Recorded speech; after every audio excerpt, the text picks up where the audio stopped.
anak-anak, selamat pagi buat anak-anak ibu guru semua. Salam sehat buat kita semua. Apa kabar hari ini? Semoga kabar baik semua ya. Hari ini kita berjumpa lagi. Kita akan belajar. Sebelum belajar, ayo persiapkan dirimu terlebih dahulu ya. Nah, anak-anak sudah siap belajar? Maka mari kita mulai pembelajaran kita. Hari ini kita akan belajar dari tema 4, hidup bersih dan sehat. Subtema yang kedua, hidup bersih dan sehat di sekolah. Pembelajaran ketiga. Nah, tujuan pembelajaran yang akan kita capai pada hari ini adalah yang pertama, siswa dapat menemukan kosakata dalam teks percakapan.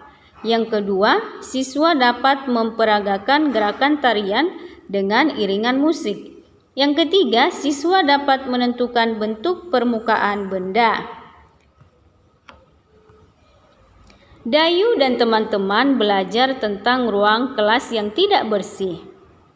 Mari kita dengarkan teks percakapan guru, Dayu, dan teman-teman berikut. Tahukah anak-anak ibu bagaimana kelas yang tidak bersih?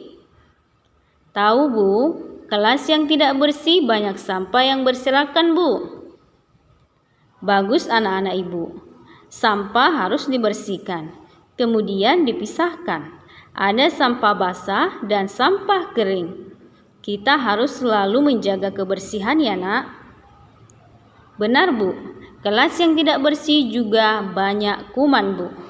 Nah, inilah percakapan Bu Guru, Dayu, dan teman-teman. Mereka sedang membicarakan atau membahas tentang ruang kelas yang tidak bersih. Apa isi percakapan guru, Dayu, dan teman-teman? Nah, isi percakapan guru, Dayu, dan teman-teman adalah berbicara tentang kelas yang tidak bersih. Bagaimana ciri-ciri kelas yang tidak bersih? Nah, dari percakapan Dayu, Bu Guru, dan teman-teman, mereka mengatakan bahwa ciri-ciri kelas yang tidak bersih adalah banyak sampah yang berserakan dan banyak kuman. Bagaimana pendapatmu tentang isi percakapan guru, Dayu, dan teman-teman? Nah, pendapat saya tentang percakapan guru, Dayu, dan teman-teman adalah saya merasa senang karena saya tahu bagaimana lingkungan yang tidak bersih dan saya akan selalu menjaga kebersihan di lingkungan saya. Apa yang harus kamu lakukan jika melihat kelas kotor? Nah, apa yang kita lakukan jika kita melihat ruangan kelas kita kotor? Jika saya melihat kelas kotor, maka saya akan membersihkannya. Bagaimana sikapmu jika melihat teman membuang sampah di ruang kelas? Nah, anak-anak, mungkin kamu pernah melihat temanmu membuang sampah sembarangan. Mereka membuang sampah di lantai ataupun di halaman. Nah, bagaimana sikapmu? Saya akan menegur teman dan menyarankan agar membuang sampah di tempat sampah. Buanglah sampah di tempat sampah ataupun di titik-titik tertentu yang sudah disediakan tempat pembuangan sampah. Ayo berdiskusi. Isilah teka-teki silang berikut dengan benar. Nah, di sini ada mendatar dan menurun. Kalau dia mendatar berarti dari kiri ke kanan. Kalau menurun dari atas ke bawah. Nah, inilah dia kotaknya. Yang pertama yaitu mendatar, binatang amat kecil yang menyebabkan penyakit. Nah, jawabannya adalah kuman. Nah, nomor 1 menurun berarti dari atas ke bawah ya. Tidak mengandung air. Nah, jika tidak mengandung air artinya kering ya. Nomor 2 menurun. Mengandung air. Nah, tadi tidak mengandung air, kering. Maka jika mengandung air, ya jawabnya adalah basah. Nah, anak-anak, beginilah kita dapat menyelesaikan teka-teki dengan benar. Kita mengikuti yang pertama petunjuknya mendatar atau menurun. Lalu selanjutnya kita simak apa pertanyaan dari teka-tekinya. Bacalah teks berikut dengan lafal dan intonasi yang tepat. Kelas yang tidak bersih menjadi sarang penyakit. Kelas yang tidak bersih akan menjadi sarang penyakit. Debu dan sampah mengandung kuman. Kelas juga akan menjadi sarang nyamuk. Penghuni kelas akan terserang macam-macam penyakit, misalnya batuk, flu, dan demam berdarah. Menjaga kebersihan kelas menjadi tanggung jawab bersama. Guru dan siswa harus sama-sama menjaganya. Jika ada yang membuang sampah sembarangan, maka harus segera diingatkan. Dengan sikap seperti itu, kebersihan kelas akan terjaga. Penyakit pun tidak akan bersarang. Nah, anak-anak, informasi apa yang kamu peroleh dari teks di atas? Nah, setelah kita membaca teksnya tadi, maka informasi yang kita dapatkan yaitu kelas yang tidak bersih akan menjadi sarang penyakit. Menjaga kelas adalah tanggung jawab bersama. Jika kita menjaga kebersihan, maka penyakit tidak akan bersarang. Amati gambar berikut dengan teliti. Ayo coba perhatikan gambarnya. Apa isi gambar yang kamu amati? Apa yang kamu lakukan jika melihat kelasmu seperti pada gambar? Nah, dalam gambar saya melihat keadaan kelas yang tidak bersih. Sampah berserakan di mana-mana, meja dan kursi yang tidak beraturan, kursinya terjatuh.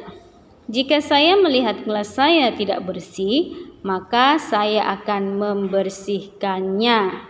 Nah, anak-anak, berdasarkan gambar yang sudah kamu lihat, kamu boleh menuliskan laporan sederhana dari gambar yang sudah kamu amati. Sama seperti pembelajaran kita sebelumnya. Kelas yang tidak bersih harus dibersihkan. Kelas harus disapu agar tidak berdebu menempel. Gerakan menyapu dapat membentuk gerakan tari. Masih ingatkah kamu gerakan menyapu lantai dalam bentuk tari? Ayo amati kembali gambar dengan teliti. Nah, pada pembelajaran sebelumnya kita sudah membahas tentang gerakan tari, yaitu gerakan menyapu lantai. Nah, kira-kira seperti ini ya.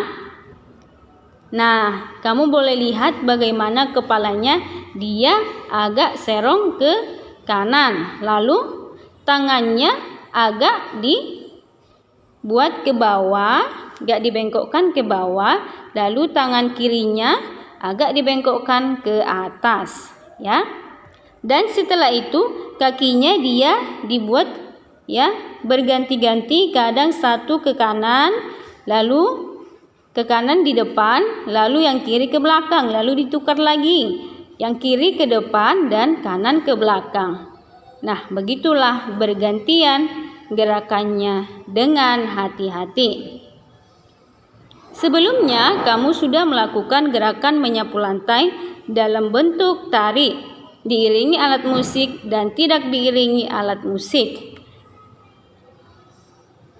Sekarang, lakukan gerakan menyapu lantai dalam bentuk tari dengan hitungan. Misalnya saja 2 kali 8 selang-seling dengan arah yang berbeda. Jika sudah bisa, iringi kembali dengan alat musik, misalnya saja gendang, rebana, tamborin, atau tifa. Nah, inilah dia gendang, ada rebana, tamborin, dan juga ada tifa. Nah, jika alat musik di atas tidak ada, dapat digunakan benda-benda di sekitar kelasmu, misalnya saja botol plastik bekas.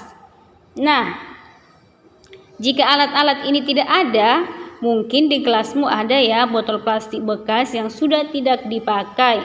Nah, kamu dapat menggunakannya. Perhatikan seperti gambar yang sudah Ibu sajikan. Nah, di situ ada yang menggunakan alat musik seperti gendang, ada yang menggunakan tamborin, dan ada yang menggunakan botol plastik bekas. Dan lalu ada satu orang siswa mempraktekkan gerakan menyapu lantai.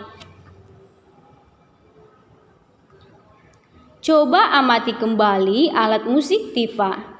Permukaan dinding tifa membentuk pola bangun datar seperti ada berbentuk segitiga, berbentuk segi empat, dan lingkaran. Segitiga dan segi empat serta lingkaran merupakan contoh bangun datar.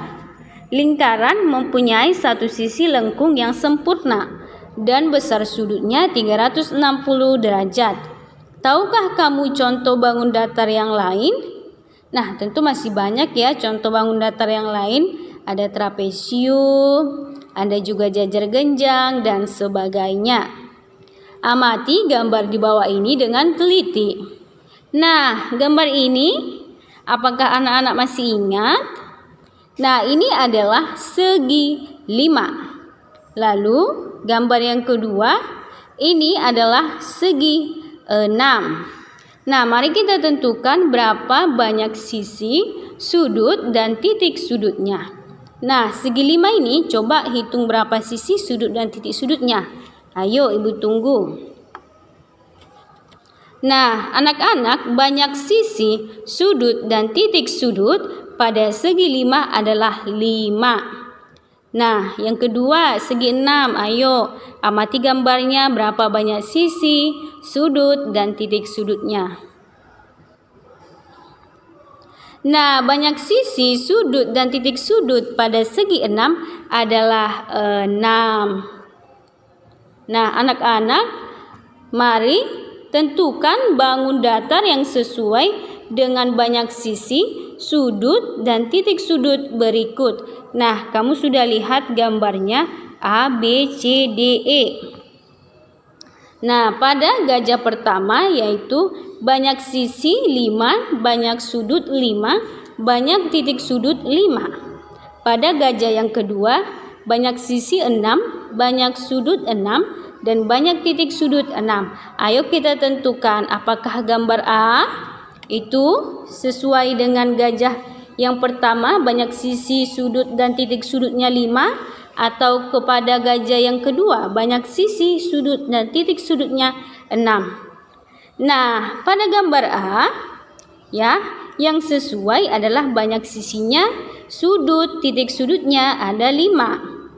Nah, gambar yang B, banyak sisi, sudut, dan titik sudut. Sisi, sudut, dan titik sudut adalah 6. Nah, anak-anak sudah paham kan menentukan sisi, sudut, dan titik sudut? Nah, pada gambar C, banyak sisi, sudut, dan titik sudutnya adalah 5. Dan pada gambar D, banyak sisi, sudut, dan titik sudutnya juga 5. Dan pada gambar E atau yang terakhir, banyak sisi, sudut, dan titik sudut adalah 6. Nah, anak-anak, untuk meningkatkan pemahamanmu, coba kelompokkan bangun-bangun datar berikut. Kelompokkan sesuai dengan banyak sisi, sudut, dan titik sudutnya.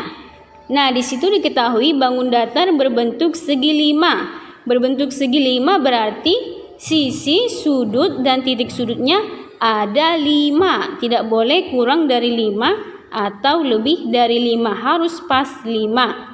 Dan yang selanjutnya pada kotak kedua, bangun datar yang berbentuk segi 6. Berarti sisi, sudut, dan titik sudutnya harus 6. Tidak boleh kurang ataupun lebih.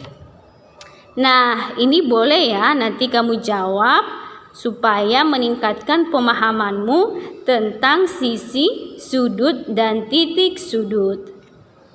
Anak-anak, demikianlah pembelajaran kita pada hari ini. Semoga menyenangkan, semoga bermanfaat buat anak-anak Ibu Guru dalam mencapai cita-citamu. Jika ada kesalahan, Ibu mohon maaf ya. Tetap sehat, tetap semangat, dan berbahagia. Sampai jumpa pada pertemuan selanjutnya.